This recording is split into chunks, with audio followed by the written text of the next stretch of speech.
Saudara-saudara kaum muslimin rahimakumullah. Yang ketiga, musuh iblis ghaniyun mutawadhi. Orang kaya yang rendah hati. Orang kaya yang tidak sombong. Kaya apa saja. Baik kaya oleh karena ilmu. Orang yang kaya karena ilmu disebut orang alim.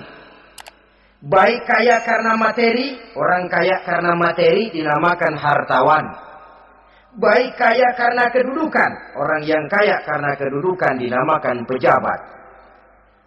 Orang kaya yang rendah hati itu musuh iblis. Beruntung dia menjadi musuh iblis. Iblis tidak senang ada orang kaya tidak sombong. Tapi iblis paling senang kalau ada orang kaya sombong. Lebih senang lagi iblis kalau ada orang miskin sombong. Masya Allah. Orang kaya sombong, walaupun iblis senang, orang masih bilang pantas saja dia sombong, kaya apaan aja punya. Udah miskin sombong, kira-kira yang disombongin apaan? Dalam segala bentuknya sombong ini Allah tidak senang, tapi iblis senang. Kenapa? Karena sponsor sombong iblis. Kan yang pertama kali sombong iblis toh. Ketika disuruh sujud kepada Nabi Adam, dia nggak mau. Ini kesombongan pertama yang terjadi dalam sejarah. Ketika ditanya kenapa kau tidak mau sujud iblis? Saya kan dibikin dari api, Adam dari tanah. I am the best. Saya lebih hebat daripada iblis, daripada Adam. Adam baru kemarin dibikin, saya sudah lama. Kata Allah, kamu sombong iblis, ini surga bukan tempat orang sombong. Keluar! Terusir dia dari surga. Jadi, kesombongan pertama adalah kesombongan yang dilakukan oleh iblis. Dan dia tanamkan itu kepada kita. Supaya jadi orang sombong. Karena itu, sombong ilmu. Allah nggak senang, tapi iblis senang. Mentang-mentang ada ilmunya. Nih, satu-satunya ustadz di sini ya. Semua mesti ngaji sama gue. Kalau nggak ngaji sama gue, Islamnya kurang tapi bener. Sombong karena ilmu. Sombong karena pangkat. Mentang-mentang pakai bintang di pundak, jalan pundak duluan.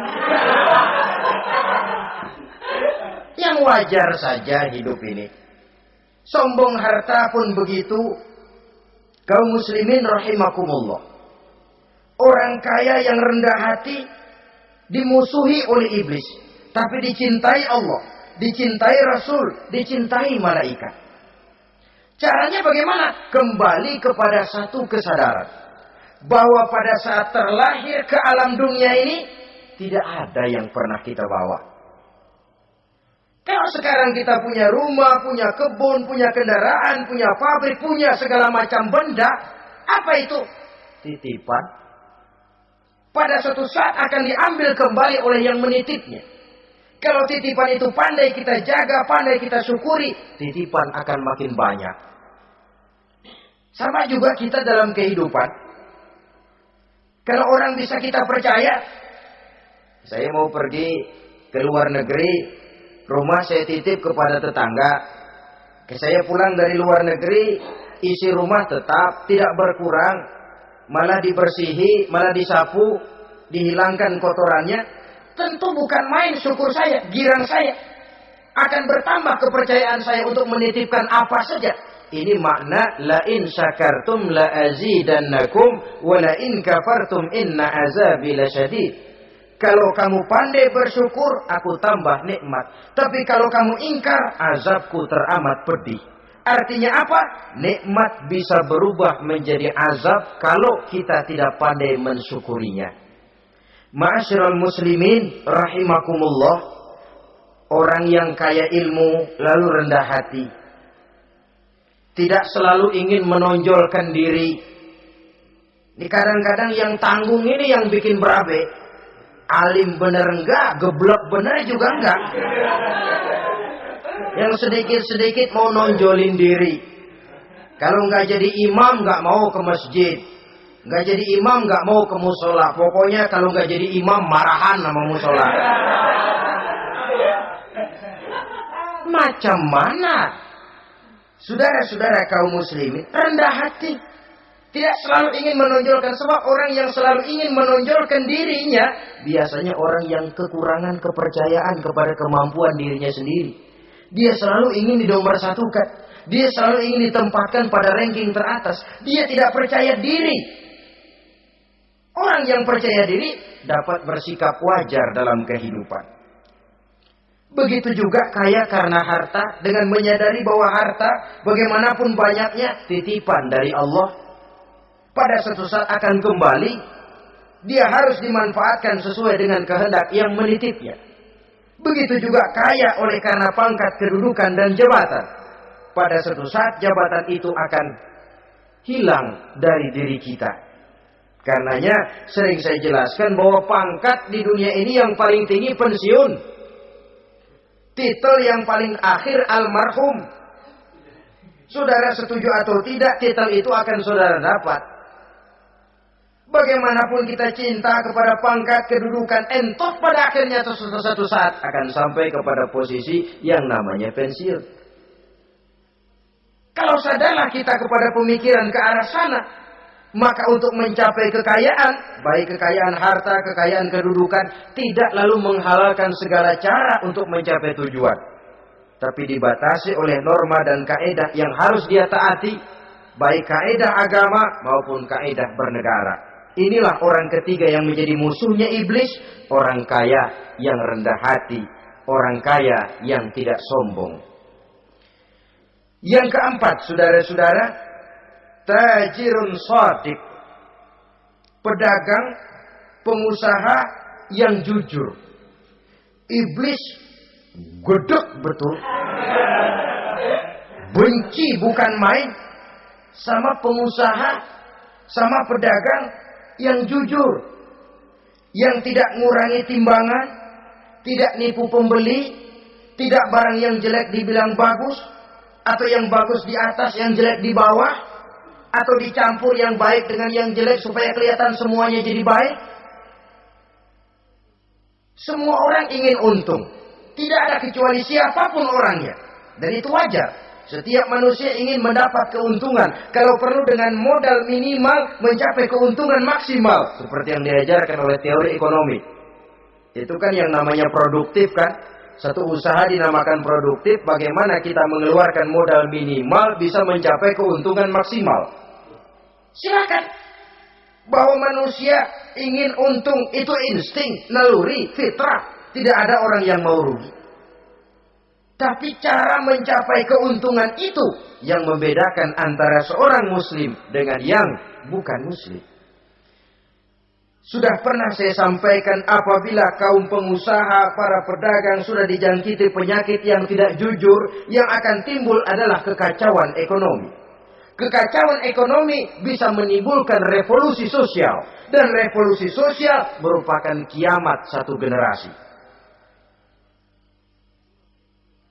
Semua kericuhan hampir bermuara dari perut. Dan itu ekonomi. Orang nodong perut. Orang korupsi perut. Ya walaupun korupsi kalau sudah kelas kakap tidak lagi sekedar urusan perut. Ya perut apa yang diurusin kalau korupsinya miliaran itu. Perut jin barangkali. Saudara-saudara kaum muslimin rahimakumullah. Oleh karena itu, pedagang yang jujur, pengusaha yang jujur, ini merupakan musuh iblis. Iblis tidak senang kalau ada pengusaha yang jujur. Iblis tidak senang kalau ada pedagang yang jujur. Tapi iblis akan tepuk tangan kalau pedagang sudah selingkuh, kalau pengusaha sudah nipu. Ada orang bilang, sekarang mah kalau jujur-jujur benar nggak makan apa-apa dong kita. Sebab katanya jangan lagi nyari yang halal, sekarang yang haram aja seret. Rupanya sering masang undian gak pernah kena. Lalu bilang jangan yang halal, yang haram aja gak kena-kena katanya. Sebenarnya bukan itu masalahnya, saudara-saudara. Bukan itu masalahnya. Masalahnya ialah bahwa kejujuran membawa keberkahan. Ini kalau kita berpikir dengan kacamata agama. Keberkahan merupakan sumber ketenangan. Dan ketenangan ini tidak bisa dibeli dengan materi yang bagaimanapun banyaknya. Walaupun kita punya percetakan duit, ketenangan itu nggak bisa dibeli. Jangankan cuma punya duit banyak, percetakan duit saudara punya, mau membeli ketenangan yang berasal dari keberkahan, sulit. Jadi kejujuran membawa keberkahan, keberkahan membawa ketenangan.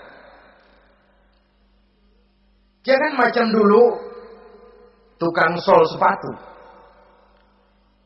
Ditanya oleh temannya, "Bang, ngesol satu hari dapat berapa?" 200 rupiah. Sembahyang enggak? Enggak. Islam? Islam, kalau Islam mah. Kata temannya, "Sembahyang dah, kali aja besok dapat rezeki lebih banyak." Yang benar, iya. So, kalau orang sholat itu Allah dekat, nanti rezekinya ditambah. Bener? Bener. Subuh sembahyang dia. Habis sembahyang sarapan, berangkat ke tempat dia ngesol, mangkal. Dari pagi sampai jam 11 belum ada juga yang ngesol. Mulai bimbang hatinya. Katanya kalau sembahyang rezeki tambah. Tadi sembahyang subuh begini hari belum ada yang ngesol. Cobaan kali, sabar. Datang sholat zuhur. Habis zuhur nunggu lagi, belum juga ada yang datang ngesol. Udah mau pulang hampir maghrib, baru datang satu orang dandanin sendal jepit putih.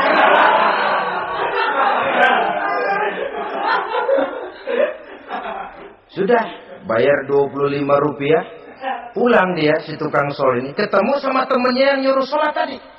Ditanya, "Bagaimana penghasilan ini hari?" Apa dijawab? "Gua kapok deh sembahyang."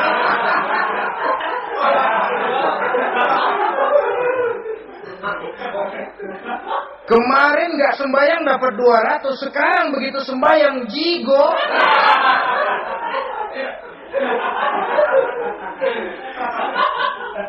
Dia tidak sadar bahwa dengan dari kacamata agama, 25 rupiah yang membawa berkah jauh lebih baik ketimbang 200 uang panas.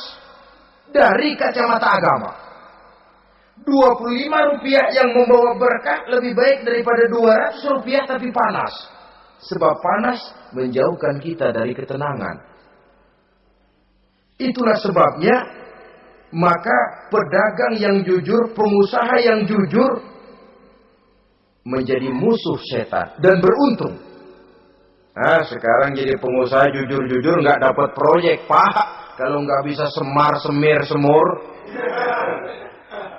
Padahal agama sudah menjelaskan ar-rashi wal murtashi finnar. Orang yang nyogok dan orang yang disogok, dua-duanya neraka. Kenapa? Join termasuk ta'awanu 'alal ismi wal 'udwan. Bertolong-tolongan dalam berbuat dosa dan kesalahan. Kalau hadiah, lain hadiah. Kalau sedekah, lain sedekah. Tapi yang namanya semir, suap, ar-rashi wal murtashi finnar. Saudara-saudara kaum muslimin rahimakumullah. Jadi pedagang yang jujur, pengusaha yang jujur merupakan salah satu roda perekonomian. Kegoncangan ekonomi akan menimbulkan dampak sosial yang sangat luas dan kompleks. Yang pada giliran puncaknya, dampak paling negatifnya, dia sanggup menggerakkan terjadinya revolusi sosial. Bukankah sebagian besar gerak hidup manusia dimotivasi oleh keinginan untuk mempertahankan kelangsungan hidup? Dan kelangsungan hidup artinya mulut. Mulut itu artinya perut dan itu artinya makan. Setelah itu mungkin baru pangan, baru sandang, baru dia berpikir pakaian dan sebagainya.